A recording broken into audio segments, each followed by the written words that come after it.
Our first of three keynote speakers this morning is General Stephen J. Lyons, Commander, U.S. Transportation Command. He was confirmed by the United States Senate and took command of the United States Transportation Command on August 24th, 2018. General Lyons is the 13th commander of TRANSCOM and the first ever non-Air Force officer to lead the command. TRANSCOM is the single manager of the United States Global Defense Transportation System, and TRANSCOM is tasked with the coordination of people and transportation of assets to project and sustain forces wherever and whenever, as long as they're needed. I would just say General Lyons is commanded at every level in the United States Army. I've known him since I was the J4 at UCOM, and he was downrange in Afghanistan as the International Security Assistance Force, J4 basically. And I knew back then, 10 years ago, that he was one hell of a guy and going to be one of our leaders for a long time. He's a great officer of character and conviction. He wants to get things done due to the nature of the times that we live in. Sir, we're all quite proud of your accomplishments, but there is more to be done, as you know. And ladies and gentlemen, please let's have a warm welcome for General Steve Lyons.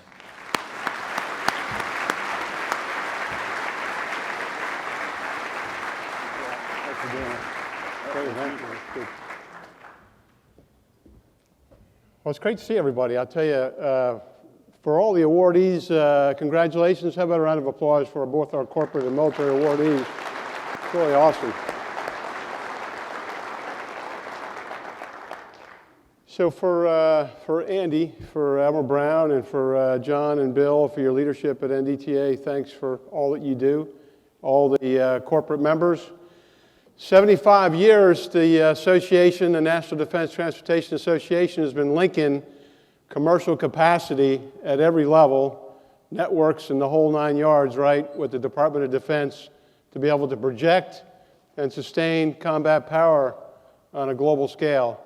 Really an impressive relationship, and I really appreciate it. As I look across the crowd tonight, it just reminds me of what it takes in the nation, across the nation, to be able to conduct that level of operation, to be able to project power globally, which is a national strategic comparative advantage for the United States.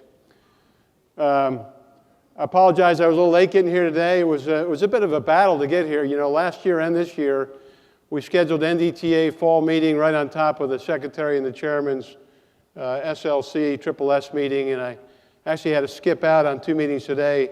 Admiral Mewborn flew that way last night. I flew this way and fought the traffic getting in here this morning. But it's great to be with you. I did not want to miss this great venue 2 years in a row because I had to miss it last year. But it's great to see everybody. It's great to see so many friends.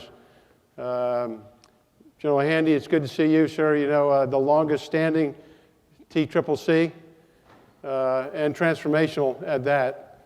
It's always wonderful to see you back in the crowd. Honorable Estevez, good friend. So many great leaders and frankly, some great mentors along the way. I won't get the chance to talk to and announce every one of you, but you're all great leaders in your own right. And our component commanders that are represented here today, and our Director of Logistics Agency, which carries a big weight for the department. And of course, our SELs, Chief France, and all that, he brought the SEL panel together. And the training, I understand, has been phenomenal. Got a report back that Secretary Chow had a great day yesterday. I really appreciate her coming out and all the folks that came out and spoke this week. So what I want to do is I want to save a little bit of time for Q&A. I've got a couple charts up front. I can frame the discussion for you. We spent yesterday and the day before really talking about the National Defense Strategy and the irreversible momentum. I can tell you Secretary Esper is fully committed to that document and what we need to move it forward and cement change for the department. But before I start to talk about anything, let me see if I can fire up the crowd. Let me go to the video here. All stations in All stations this bed. Be advised, there is shot on Alpha Golf 1010. Acknowledge. ECG, this is TA1. Requesting a 9-line medevac. Over. 5.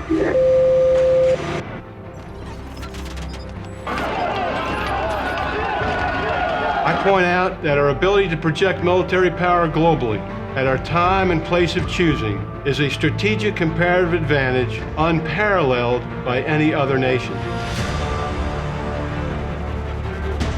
TRANSCOM's #1 priority is warfighting readiness, and our purpose remains unchanged: to project and sustain military power globally at our time and place of choosing.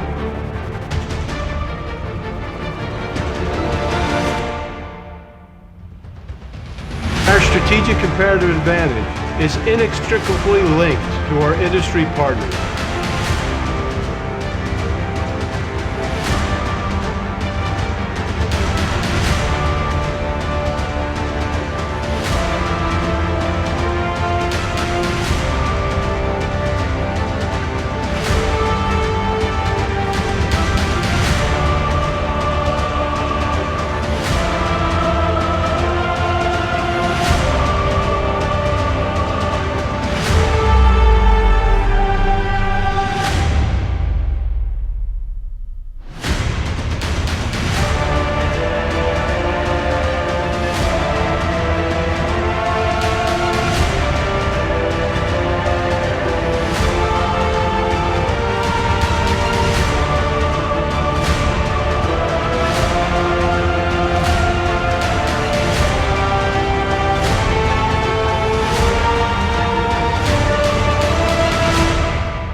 Together, we will deliver.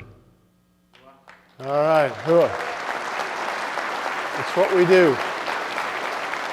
This group is clearly part of that and much more. So now that I know that the special effects person has the ability to turn the lights down, if you could dim those lights just a little bit, I feel like I'm at an unfair advantage because I can't see you and you can see me. So I can't tell when you're falling asleep and when you're awake. So if you could just, I'd love to be able to just kind of read the audience a little bit. I appreciate that. So let me run through a few slides with you. I'll frame a couple things that I think are important from a strategic perspective, and then I'll save time for some Q&A here. So it starts with strategy. I talked about the effort that the Secretary is focused on the defense strategy. And of course, the Chairman's endorsed the military strategy. It reintroduces for us, when Secretary Mattis published it, and you can hear his voice when you read it, the concept of strategic competition. Not in the sense that, in the 2+3 construct, particularly with China and Russia as the top two potential adversaries, not with the intent of going to war with China and Russia, but the intent of competing today to create the conditions to deter and not have to. But clearly delineating that the department's mission, #1 mission, is to establish a combat credible force that can secure our national objectives on a global scale, that can defend the homeland, that can deter conventionally, deter strategically, can compete, but if necessary, can respond, right? Respond immediately and then respond with immediate force, and then respond with a decisive force when needed.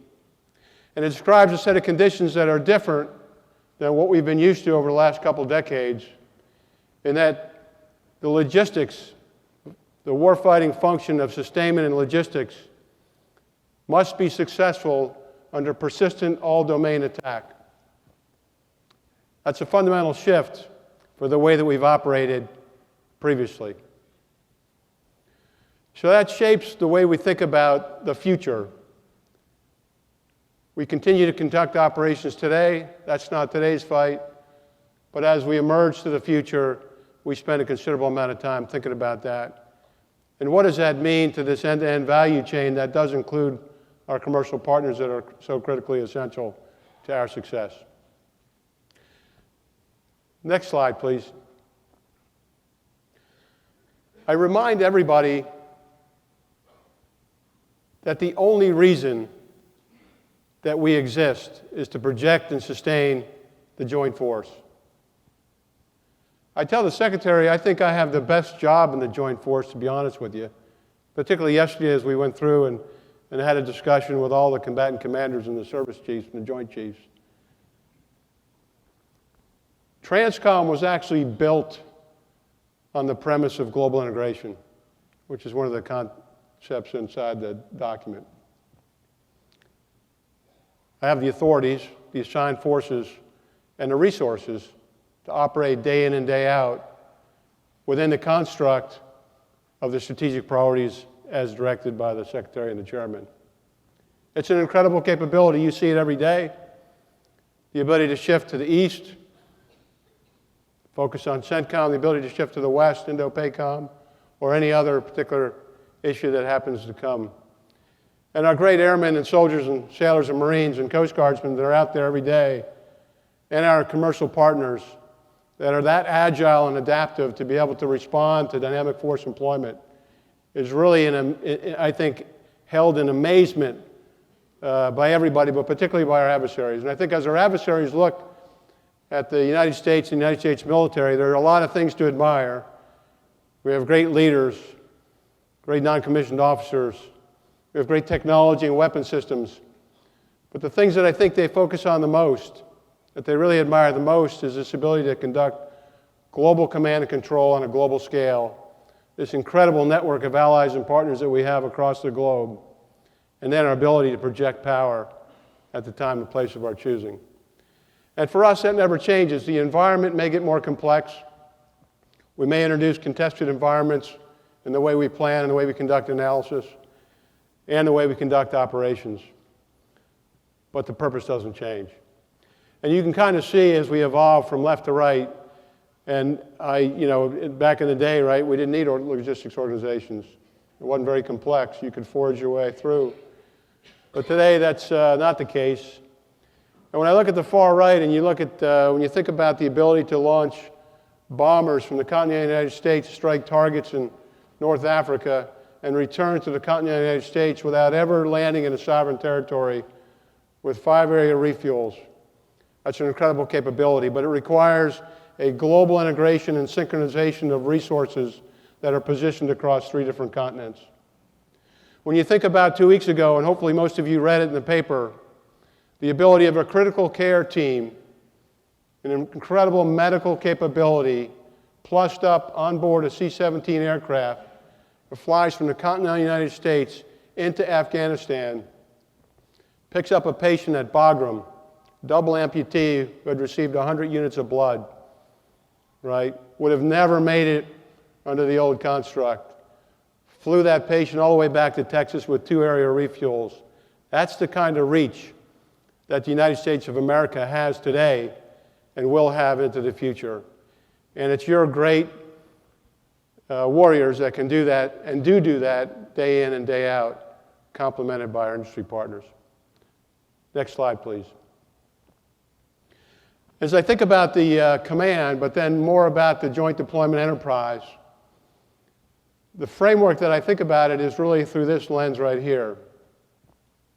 First and foremost, it's a global posture, a network, not just an en route network enabled by military capability, but an en route network enabled by commercial networks, global trade networks, and so forth and so on, and the incredible relationships with our like-minded partners and allies across the world that allows us to expand this logistics network to a global scale. That's what gives us the flexibility to move in one direction or the other direction, complemented, of course, by our mobility platforms. It absolutely amazes me every day what the air component can do when they get a high-priority mission that comes down from the Joint Staff, one of the 2 I may have mentioned, or many, many others, and execute an in-system select a crew, an airframe in motion on task, redirected to a higher priority mission, moving in a different direction. That is really incredible amount of dynamic capability, and they make it look really, really seamless. And then key to all this, to be able to optimize a global network, is global command and control. Not at the COCOM only, but at echelon, at every single echelon throughout. Now, the ability to respond in that kind of way, either whether that's an immediate response tonight or whether that's a decisive response over a more deliberate time frame, it's key to deterrence. Our adversaries know that we can come, if we have the will, that we can come. And things like dynamic force employment, our ability to move every single day. Very few people, even in the department, have a good sense for how much activity is going on inside this mobility enterprise. How many brigades or batteries are moving? How many fighter squadrons are conducting operations moving across the ocean? And it's equally challenging for our adversaries to decipher what's going on inside this mobility enterprise and our ability to hide a needle in a needle stack when we need to. It's an incredible capability as a strategic deterrent. It clearly demonstrates our ability to respond if we needed to respond. Our commercial industry partners are a key part of this, as you well know. I was at the Port of Jacksonville last week, 2nd Brigade, 1st Cav Division, out loading to Europe, right? Incredible operation to see an entire Armor Brigade combat team queued up there, getting ready to load up on 3 different vessels. Next slide, please. And what I tell people, right, is some of the things I already mentioned to you about a strategic comparative advantage. I think this audience clearly gets that. And the way we have to think about the emerging joint operating, which is fundamentally different. But what a lot of people don't realize is this inextricable link to our commercial industry partners that play such a vital role. Some more critical than others, I might add, but all consequential in some way. Which really means that this forum, this NDTA relationship that links our defense transportation providers with the department in a meaningful kind of way to communicate effectively is really, really powerful. And again, Admiral Brown, I appreciate what you do there. Next slide, please. So this is the way we see it. I asked the team to go back and look and see what kind, this doesn't measure performance, but it does measure a level of activity in different portfolios. And then where you see the arrows really indicates where we see that trend either at today or headed into the future. I can tell you that as the department looks at concepts, global integrated concepts and dynamic force employment, the intent really is to increase and continue to increase the level of movements and activity. You've seen a lot of that, obviously, with Europe. You'll see some of it spiking now with Indo-PACOM as well, as they look at different kind of CONOPS. You do get a sense for the amount of activity, though, which is quite significant. I actually look at every single, in each of these, and I might add multimodal is probably in the wrong location. That's mode agnostic by design, but nonetheless, you get a sense for the dollar value. I look at every single one of these portfolios, and I look at every single carrier, right? I look at volume, and I look at performance. And I ask the team who's performing well, who's not performing well, what are the issues, what are those fundamental issues that could affect our ability to project power. We have discussions about this.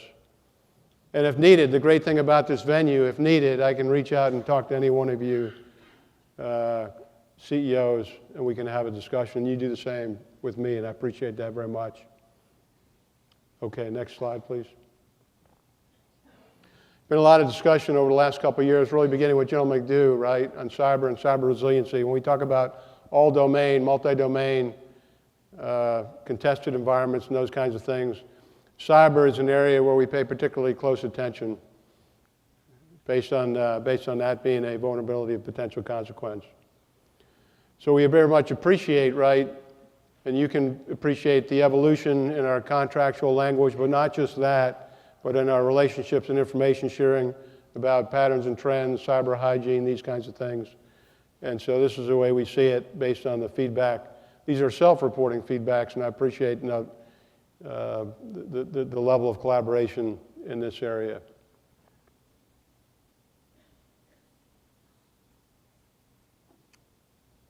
Okay, still a lot of work to do. What I would tell you in the area of cyber is we're never done, right? We're just never done as we work through the resiliency here. There's no silver bullets here. We continue to work through cyber hygiene, cyber defense. We're realigning our architectures, moving to the cloud, many initiatives to buy down cyber risk for the joint deployment enterprise, and particularly USTRANSCOM. Next slide, please. A couple topics of interest that are relevant in the day. Many of you, I think all of you, if these are in your portfolio, are tracking these. Sea-lift recapitalization of the organic fleet, but it has a trickle-down impact on the commercial fleet that's out there today, as Congress gave it the authorization to procure 7 used vessels to bring into the ready reserve fleet. We're working to accelerate that. I've had several discussions with the Secretary of Defense, Secretary Spencer of the Navy. Matter of fact, Secretary Spencer was very instrumental in this most recent turbo activation of 32 ships with WET and Buzz Busby and the team. Really great effort there. If you're not aware, there might be an initiative out there to improve household goods. I can tell you all the service chiefs are very interested in this. Service secretaries are very interested in this. If you're not aware, then that means you don't read the papers, and that's probably okay too. But what we're doing in the household good area, just to be clear on this, is restructuring our relationship with industry. And I know there's a lot of myths and perceptions and rumors out there on what it means and what it doesn't mean.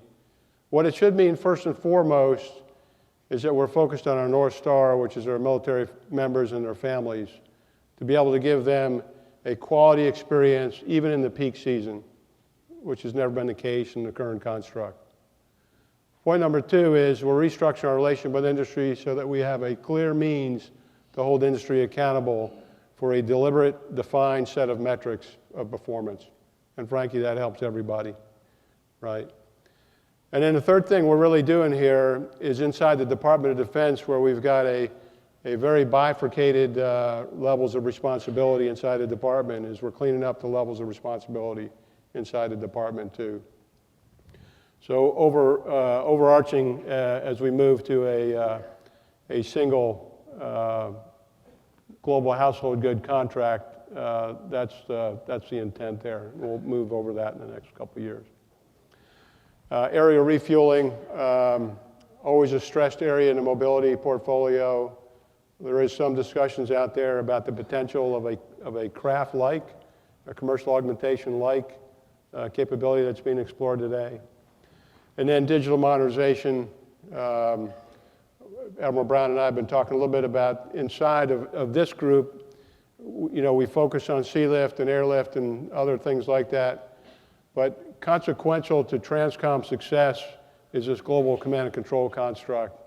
And I'd like to focus more effort on getting ideas to the table about how we modernize IT, accelerate our move to the cloud, remediate cyber risk, and move in that direction, a direction really that allows us to harness data, big data, advanced analytics, machine learning, potentially AI in the future. But that journey's got to begin today.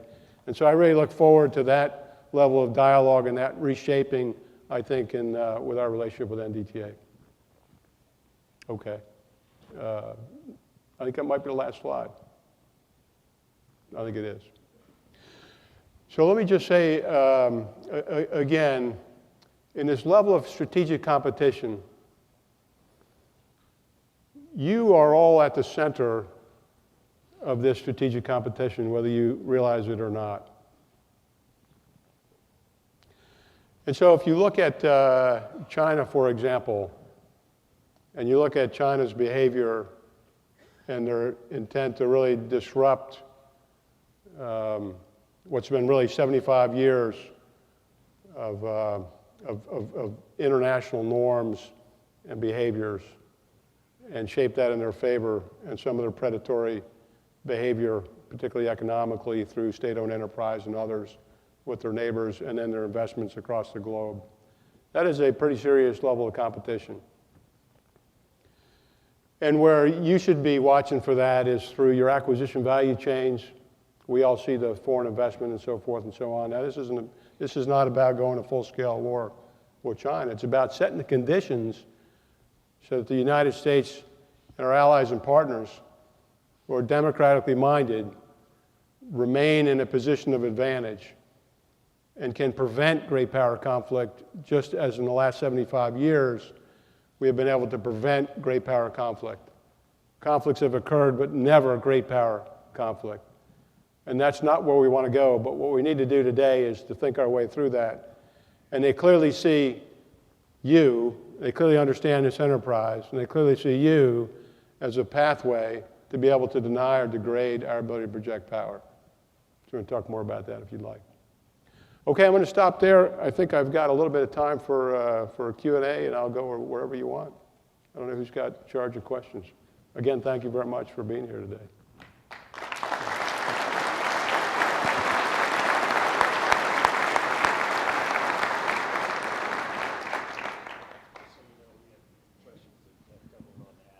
Okay. The gentleman over here is going to probably feed some to you. All right. We've also got microphones if folks want to come up. So please don't be bashful. I think General Lyons' guidance to me was I prefer to have questions face to face.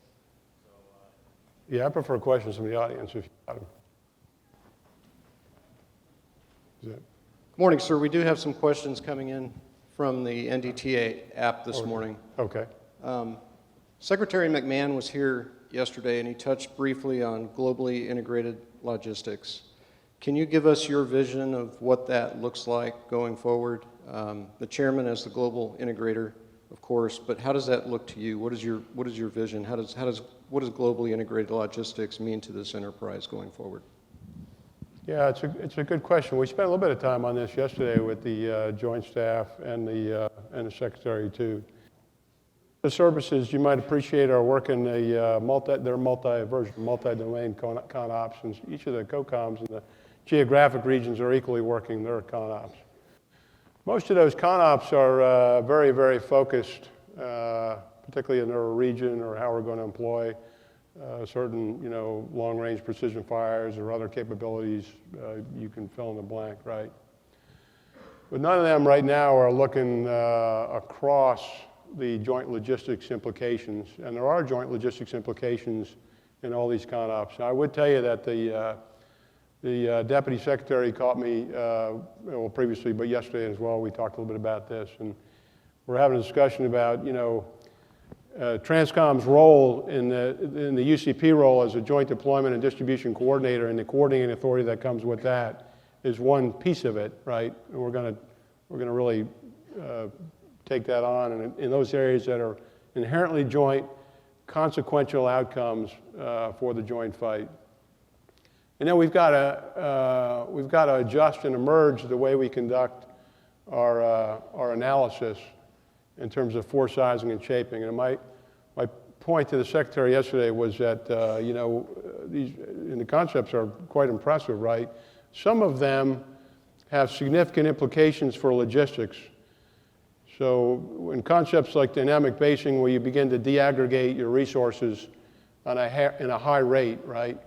That has an implication for force sizing and shaping for things like mobility, fuel, munitions, and those kinds of things.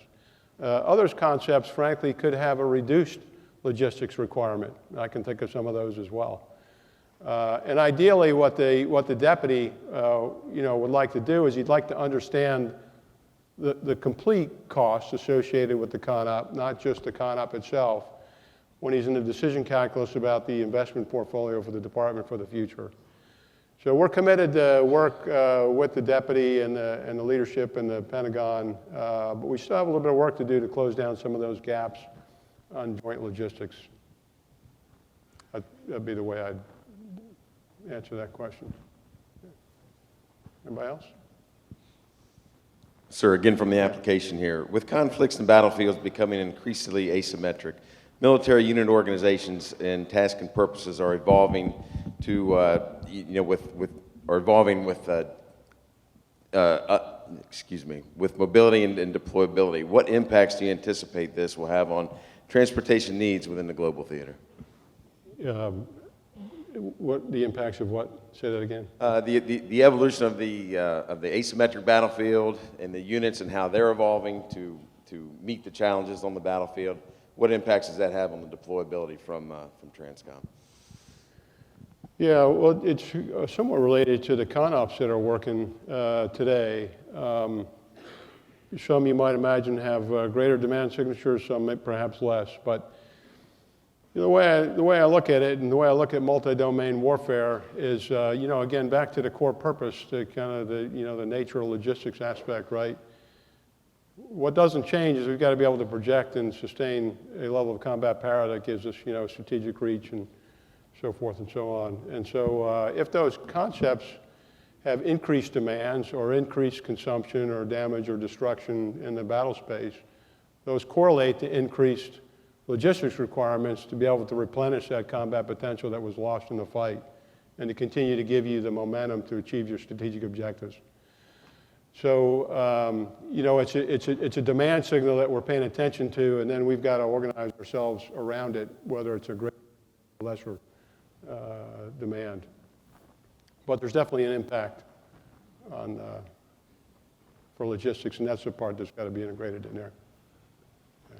Anything else? Anybody else got a question? General? I'm over here, Bill Flynn. Bill, yes. Congratulations, by the way. Oh, thank you, General. So listening to you today and listening to Secretary McMahon yesterday, there are so many priorities and so many things that we need to address jointly. How do we prioritize? What are the top three? How do we think about that, and what does that mean for us in commercial industry? Yeah, so there's a lot of activity going on, that's for sure. And there's a lot of effort, frankly, to look at that activity with the highest priority. And I would just confess to you that the highest priority, in my view, and this is reflected in the Secretary as well, is warfighting readiness. So it's our ability to invest and modernize against a near-peer competitor in an all-domain kind of a fight. So there's this natural tension that you might appreciate, and the world that you might want and the world you get are clearly two different things. And so where the services are really trying to move themselves forward, right?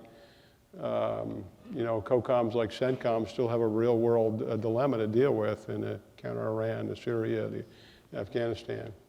So there's going to be a natural competition for resources on how much you can achieve sustainable readiness and then modernize for the future, an adversary will face in the future relative to what we must contend with today. A lot of thought being given to this, understand where the trade spaces are, what we can afford to stop doing, some lower priority things, what we must do to get ready against a high-end fight, and then what we must do to contain, to tend current operations. I think for commercial industry, what that means is you're going to continue to see the department and the joint force continue to be fully engaged. And these concepts like dynamic force employment, right, which if you think about this as, in other words, like strategic maneuver, right? So you're strategically predictable, operationally unpredictable. And this creates a real dilemma for an adversary, but it reinforces that we can come. And it creates, in my view, positions of advantage, right, physically, psychologically, and temporally, where we continue to move and we continue to move the joint force. It's very powerful what this community and what TRANSCOM represents, both to our allies and partners, but also as a signature to our potential adversaries. So I think that level of activity will continue regardless of whether it's eastward or westward, to be honest with you. None of the indicators that I have say that the activities and workloads are decreasing. That's not the case, in fact. Yeah, thank you. Andy here, just real quick, There you go. right here. Yeah, there you go. Okay. I was standing up. So we've got General Daryl Williams here with us today. Can you talk a little bit about the nature of the relationship between DLA, which is Combat Support Agency, and TRANSCOM, and how you all work together to, produce the effects that you're talking about? Yeah. Well, fortunately, General Williams and I have been, we were battalion commanders together in the great Marine Division back in the day, and have been good friends ever since. And so there's a great working relationship. And the role that Defense Logistics Agency plays is really monumental when you think about everything that they do for the Joint Force. And the ability of the Joint Force to, again, to project and sustain, it's impossible without Defense Logistics Agency. So as you look to the future and you look at this particular issue from the Secretary's perspective, right, and you look at how important logistics in the supply chain is, do you run your supply chain like a business, or do you run your supply chain like it had to operate to support combat operations? And so there's a discussion, and the relationship today is excellent, and the role that DLA plays is monumental. There's a discussion that's circulating as to what do we think about the future, how should we integrate the combat support agencies in a fashion that gives them the operational flavor to make sure that we can get the job done against the strategy. So that's an ongoing discussion today, and I think it's actually, I think there's a lot of unity of thought on this particular issue right now at the very senior levels in the department, DLA and TRANSCOM. Thanks. Lyons, sir, another question from the app. Along the lines of the previous question, how would you describe the relationship between TRANSCOM and the Department of Transportation, and where do you see that relationship going in the future? Yeah, I don't know how it could be better, to be honest with you. You had Secretary Chow yesterday. He had a phenomenal time. I got a full report. I really appreciate it. Administrator Busby's here. We have linkages with the Department of Transportation in almost every single area that I can think of, highways, railways, ports, obviously MARAD maintains the great majority of our ready reserve force fleet.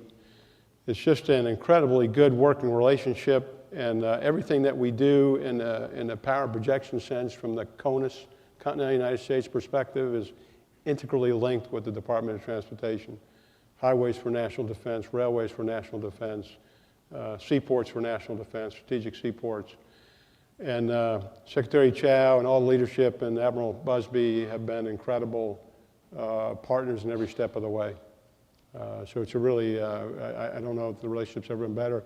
It's certainly a great relationship that we have today, and I'm certainly grateful for that. I appreciate that all DOT does for us. And I really appreciated getting to Kings Point, Buzz. That was like, that fired me up for 3 days. What a great, incredibly talented bunch of midshipmen. Anybody else? Can I help anybody else? Yeah. So another one from the app. How is TRANSCOM working to push the envelope of the possible and increased logistics capabilities through disruptive technologies and processes, including leveraging commercial partner initiatives? Yeah. Well, I think, what I tell people is don't wear blinders to anything. Everything's on the table.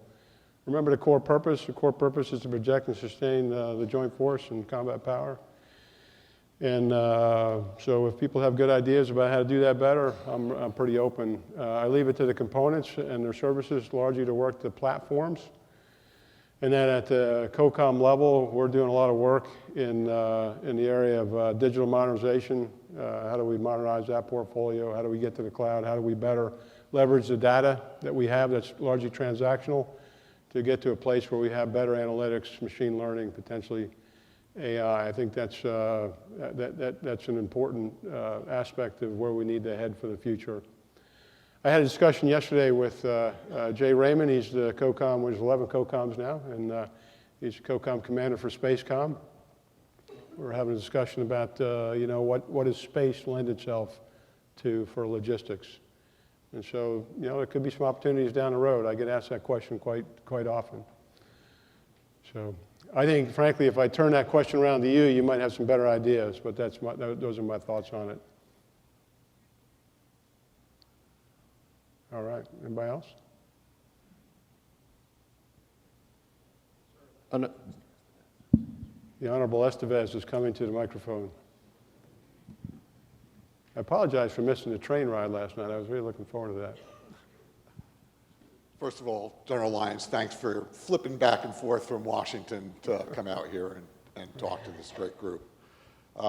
Building on Bill Flynn's question and on Andy's question, so you look at readiness of these component commanders who you have sitting here, but in order to really go to war in a great power war, you need all the companies in this room and their networks, not just their assets. You need the networks. How do you measure the readiness, not just of your organic capability, but really understand the readiness of the companies in this room? Do you have the tools to do that, and how are you doing it? Yeah, that's a great question. Because there's two answers, I think. One is the clean one, which is how we do it today. But the question mark in my own mind is how should we do it in the future to accommodate for the concepts of operations that will be worked from the services. And so how we do that today is relatively clean. I mean, when we go through the mobility capabilities requirements analysis, we define the demand signal for a strategic lift to move the force based on the highest demand signal that a global integrated base plan brings. And then, we look at what has to be in the military piece of that puzzle, and then what can be rounded out with commercial resources. We look at both the capacity piece, think the conveyances, ships, planes, et cetera. We look at the networks. Do we have the right en-route infrastructure and the nodes? Because the activities all take place in the nodes, right? And that's not just military nodes, to Mr. Estevez's point. That's also commercial nodes. And then ability to control that entire enterprise to get the outputs that you want, allocate scarce resources against strategic priorities. And in that context, right, there's some easy metrics. You can say, is the craft contract, for example, fully subscribed with the number of carriers and the amount of iron that you needed? And the answer would be yes. And you could say the same thing in the visa underneath the Maritime Security Program, and the answer is yes. And then really, in my own view, what I'm looking for is, do we have any single points of failure? Is there a dependency that's so consequential that there's a single point of failure that somebody, either in a uniformed service or in the military, or in the commercial industry rather, creates a single point of failure? So you want resiliency. You want resiliency in the network that you described, the nodes and the routes. You want resiliency in the carriers. So if I lose one carrier to a cyber attack, I've got other carriers I can go to. And that's basically how the assessment kind of works. And as we look at kind of a comprehensive assessment, which we do, both on the military side and the commercial side, that's how we make that assessment.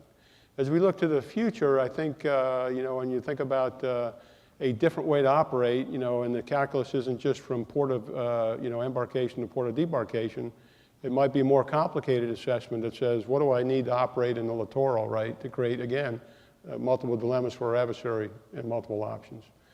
And so I think we'll have to continue to evolve our analysis to make sure that we are beyond the strategic piece. We also work theater lift and the force sizing on that.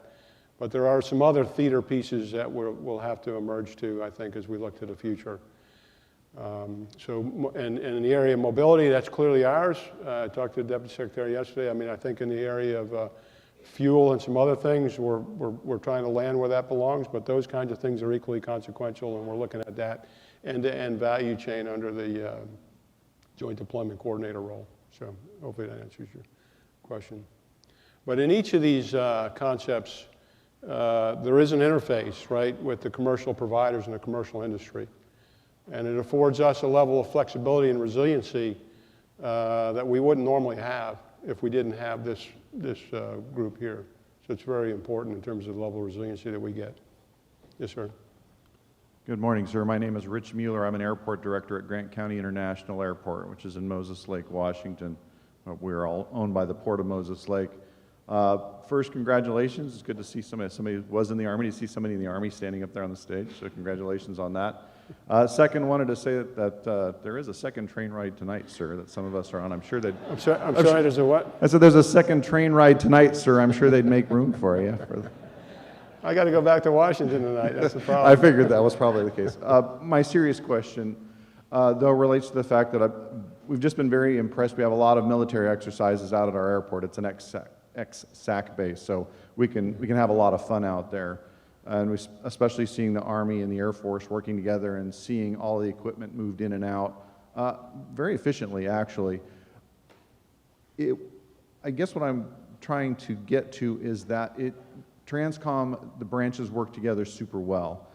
We have a lot of military exercises that involve bringing equipment in and out for the different branches, but they are not working together yet in the exercises that we've seen as they will on the battlefield. Where do you think TRANSCOM can be that good example all the way down to the field, as it were, where you can demonstrate that the integration that's at the top level can be done right down on the field level, where people have to work together to get the job done to save lives? First, I think, like at our airport where it's practice, so that way when it's in theater, it'll be that much more thorough. Like I said, I see you guys as a fantastic example, so I'd love to see how you can mentor that down the chain. Yeah, no, thanks. Thank you. I was out at Spokane about a week ago, actually, and all that activity that you saw wasn't by accident, by the way. It was choreographed somewhere. And a great operation, Mobility Guardian, over the 3 weeks that AMC led that effort out there. So inside, what I would say is inside the continental United States and the domestic power projection piece, there's a linkage with services and TRANSCOM.